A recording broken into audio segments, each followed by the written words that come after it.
Now, for more on this, we're being joined live by Ron Aledo. He is the CEO of Miami Intelligence Agency and former CIA contractor. Thank you so much for joining us on World DNA, sir. It's always a pleasure to have you with us.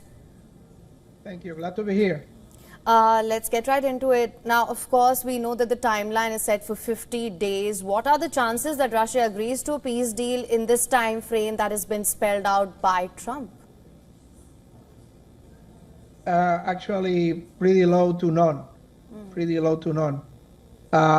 Putin offered very good terms for peace in March of 2022 in Istanbul, in Turkey. That was the first negotiation just a few weeks after the war started, March 2022 in Istanbul, Turkey, and they were pretty light, pretty good term for Ukraine. Just be neutral, do not join NATO, and give freedom to the southeast part of Ukraine, where the Ukrainians over there are mostly Russians, that see themselves as Russians, that have family in Russia, that are members of the Russian Orthodox Church, that see that part, like historical part of Russia. That's it. It was very good terms, but those terms were only for March 2022, 3 years after that meeting in Istanbul.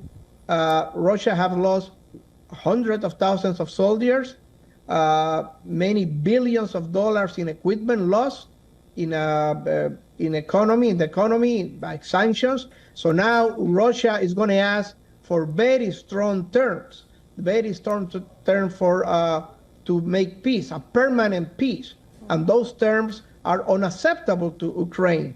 And Trump thought that his charisma, his personal magnetism, his personality, his charm will make Putin back down, will make Putin accept less terms, stronger terms for a peace. But that was not the case. That's why Trump is frustrated, because his personal charm and his personal magnetism and charisma were not enough to persuade Putin. Putin, it has very clear his objective, and now he wants a lot more of Ukraine. He wants Odessa. He wants a lot of the eastern and the southern parts, and he wants a disarmed, neutral Ukraine, a buffer Ukraine that separates Russia from NATO. Understood. Mr. Aledo, now going back to 2022, and since then all through even the Biden administration, the term sanctions was repeatedly used. They were imposed on Russia, but the expected impact they were perhaps going to have on Russia, that wasn't seen, because Russia never backed off. Even now, they have been making more incursions into Ukraine, and more so ever since the 1st of June Operation Spiderweb, it became even stronger. Their attacks on Ukraine became even more violent. At this point, there's now talks of secondary sanctions, which Trump mentioned recently at the Oval Office, sitting with Mark Rutte. What kind of impact do you feel the secondary sanctions will have when the primary ones have not had the expected impact so far, and which all countries get impacted?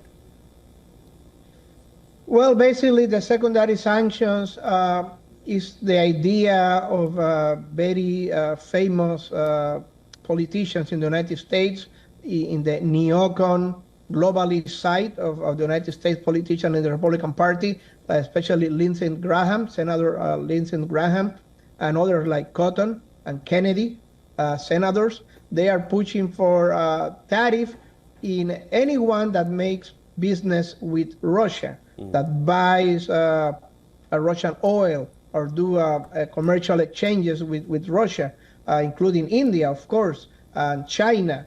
And that obviously is going to create a lot of turbulence, because these countries now, they're going to be coerced by the United States if the bill goes forward and becomes law, by a third party, by the United States, that they are not free to do their decisions. They are not free to do commerce with the countries they want. So basically, the freedom of India to make business with Russia is going to be subject to the desires and the wishes of Washington, D.C. So basically, the same with China, the same with Saudi Arabia, the same with many countries that do business as usual with Russia. So that is going to be a slap in the face for those countries. They are going to be less independent. They're going to be they're not going to be like independent enough to take their own decisions, but they are going to be directed by the United States, and that's going to be a lot of turbulence if that goes forward. Mr. Aledo, of course, talking about tariffs, now that is something we've seen extended deadlines on as well. There was a 90-day pause. Now we saw an extension till the 1st of August. This is a threat that's not just exclusive to Russia. That's something that we do know. That being said, as you mentioned earlier, there needs to be an incentive for Russia to come back to the negotiations table, terms perhaps that Ukraine would not be willing to negotiate on at all. That being said, do you see this 50-day timeline as anything more than a threat at this point? Well, Russia always wanted to go to the negotiation table and had been in the negotiation table. In the last few months, Russia had been in Saudi Arabia several times. Russia had been in Turkey several times. Russia is always have been in the negotiation table. What happened is what Russia is offering at the negotiation table is something that Ukraine don't accept. The Ukraine wants to keep their army. Ukraine wants to recover Crimea. Ukraine wants to recover. They want Russia to leave all the territory in the Donbas area, and obviously that's fantasy. That's fantasy land. That's Disneyland. That's not real life, and Russia is never going to accept that. Russia had always been in the negotiation table, but the terms they offered to Ukraine have been unacceptable. I think right now the only thing this is going to happen, this is going to do is extend the war. I think there is no way that Ukraine can turn around this in the battlefield, regardless of the sanction, regardless of the new Patriot system. The only thing is going to happen, this is going to extend the war 6 months, a year and a half, but I think the end goal is going to be at the end the same. Russia is going to take militarily what they want to take. Ron Aledo, always a pleasure speaking with you, sir. Thank you so much for joining us and sharing all your thoughts. There will be more to discuss. Would love to have you on the show again. Thank you very much.